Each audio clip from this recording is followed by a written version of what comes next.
Bizə gələn ən çox suallardan biri kurikulum yenə dəyişiləcək. Hörmətli müəllimlər, hər il kurikulumda yenilik olur.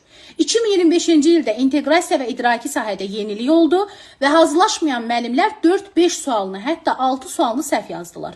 Sertifikasiya və mid mərhələsində. Bu illərdə dəyişiklik olacaq və yenə də dəyişiklik var. Bunu bilməyən müəllimlər çoxdur. Məhz mütləq şəkildə yenilikləri öyrənməlisiniz ki, imtahanda yüksək nəticə əldə edəsiniz. Bunun üçün mütləq şəkildə bizim səhifəmizi izləyin, YouTube'dan bizi izləyin ki, bütün yeniliklərdən xəbərdar olasınız və artıq kurikulum dəyişilib, ixtisas üzrə suallar düşür. Mütləq şəkildə bunu nəzərinizdə saxlayın.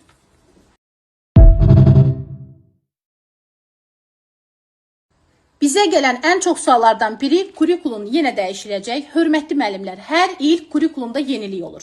2025-ci ildə inteqrasiya və idraki sahədə yenilik oldu və hazırlaşmayan müəllimlər 4-5 sualını, hətta 6 sualını səhv yazdılar. Sertifikasiya və mid mərhələsində.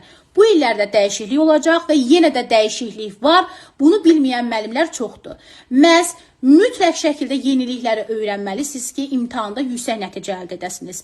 Bunun üçün mütləq şəkildə bizim səhifəmizi izləyin, YouTube'dan bizi izləyin ki, bütün yeniliklərdən xəbərdar olasınız və artıq kurikulum dəyişilib, ixtisas üzrə suallar düşür. Mütləq şəkildə bunu nəzərinizdə saxlayın.